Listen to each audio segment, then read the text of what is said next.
ସମସ୍ତଙ୍କୁ ପ୍ରଣାମ। ଜୟ ଜଗନ୍ନାଥ, ଜୟ ବାୟା ବାବା। ପୁଣି ଏକ ନୂଆ ଭିଡ଼ିଓ ଆମେ ଆସି ପହଞ୍ଚି ଯାଇଛୁ ବିଶ୍ୱଗୁରୁ ନାମାଚାର୍ଯ୍ୟ ବାୟା ବାବାଙ୍କ ଆଶ୍ରମ ଶ୍ରୀ ଶ୍ରୀ ସେବା କଳ୍ପତରୁ ଆଶ୍ରମ ସତ୍ୟନଗର ଭୁବନେଶ୍ୱର। ସ୍ୱାଗତ କରୁଛି ଆପଣଙ୍କୁ ଟେମ୍ପଲ ଯାତ୍ରା ୱିଥ୍ ପ୍ରଭାତ ଚ୍ୟାନେଲକୁ। ଚାଲନ୍ତୁ ଫୁଲ୍ ଭିଡ଼ିଓ ଦେଖିବା। ଆମେ ଏବେ ମନ୍ଦିର ଭିତରକୁ ଆସି ସାରିଛୁ। ଦେଖନ୍ତୁ ଗେଟ୍ ଭିତରେ ଏଣ୍ଟ୍ରି କରୁ କରୁ ଏହା ହେଉଛି ମନ୍ଦିର ଭିତରର ଦୃଶ୍ୟ। କେତେ ସୁନ୍ଦର ଲାଗୁଛି, କେତେ ଗଛଲତା, ବହୁତ ଶାନ୍ତିର ଜାଗାଟିଏ। ଆପଣ ନିଶ୍ଚୟ ଆସନ୍ତୁ, ଦେଖିବେ ବହୁତ ଭଲ ଲାଗିବ।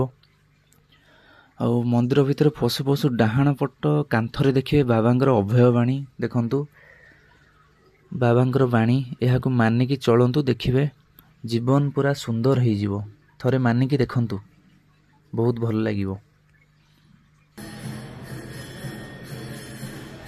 ବାବା କହିଛନ୍ତି, କେତେ ପାପ କରିଅଛୁ ରେ କାହିଁ କିଛି ତ ନାହିଁ, ବାଟ ଧରି ପୁଅ ଯାରେ ପାପ ମୋ ପାଦେ ଥୋଇ, ଆପଣା ଠାରୁ ମୁଁ କରେ ଆପଣାର, ଯାର କେହି ନାହିଁ ମୁଁ ହିଁ ଅଛି ତାର।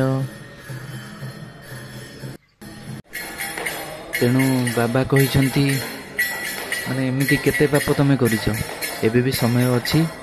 ସବୁ ପାପକୁ ମୋ ପାଦ ତଳେ ରଖି ତମେ ଆଗକୁ ମାଡ଼ି ଚାଲ, ପୁଣ୍ୟ କରି ଚାଲ, ଏବେ ବି ସମୟ ଅଛି। ତାପରେ କହିଛନ୍ତି, ଆପଣା ଠାରୁ ମୁଁ କରେ ଆପଣାର, ଯାର କେହି ନାହିଁ ମୁଁ ହିଁ ଅଛି ତାର। ମାନେ ଯାହାର କେହି ନାହିଁ, ଏ ବାୟା ତା ପାଇଁ ଅଛି। ତେଣୁ ବାୟା ବାବାଙ୍କୁ ଭକ୍ତି କରି, ସେ ଭାବ ରଖି, ତାଙ୍କୁ ଜପ କରି ଆଗକୁ ଯାଆନ୍ତୁ, ଦେଖିବେ ଜୀବନ ସୁନ୍ଦର ହୋଇଯିବ। ବାୟା ବାବାଙ୍କର ନାଁ ଆଗରୁ ଲାଗେ ନାମାଚାର୍ଯ୍ୟ। ତାଙ୍କ ପାଖରେ ସେ ଥିଲାବେଳେ ଯେମିତି, ଏବେ ବି ସେମିତି, ନଥିଲା ବେଳେ ବି ସେମିତି, ସବୁବେଳେ 24x7 24 ଘଣ୍ଟା ନାମ ସଂକୀର୍ତ୍ତନ କରାଯାଏ। ନିତାଇ ଗୌର ରାଧେଶ୍ୟାମ, ହରେ କୃଷ୍ଣ ହରେ ରାମ, ସବୁବେଳେ ଜପ କରାଯାଏ। ତେଣୁ ଭିଡ଼ିଓରେ ଦେଖନ୍ତୁ ବାବାଙ୍କ ମୂର୍ତ୍ତି ଅଛି, ମନ୍ଦିର ବି ଅଛି। ଭିଡ଼ିଓ ଦେଖନ୍ତୁ, ଭଲ ଲାଗିଲେ ଲାଇକ୍ ସେୟାର କରନ୍ତୁ। ଜୟ ଜଗନ୍ନାଥ, ଜୟ ବାୟା ବାବା।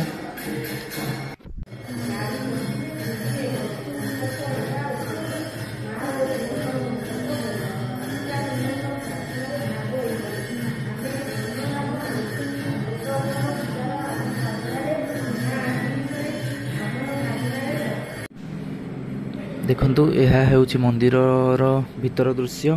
ପ୍ରାୟ ସମସ୍ତ ଦେବାଦେବୀ ଏଠାରେ ଅଛନ୍ତି। ଆପଣମାନେ ଆସନ୍ତୁ, ଦର୍ଶନ କରନ୍ତୁ, ବହୁତ ଭଲ ଲାଗିବ। ଯଦି କିଛି ଡାଉଟ୍ ଅଛି କମେଣ୍ଟ ମାଧ୍ୟମରେ ଜଣାନ୍ତୁ। ରହିଲୁ, ଜୟ ଜଗନ୍ନାଥ, ଜୟ ବାୟା ବାବା।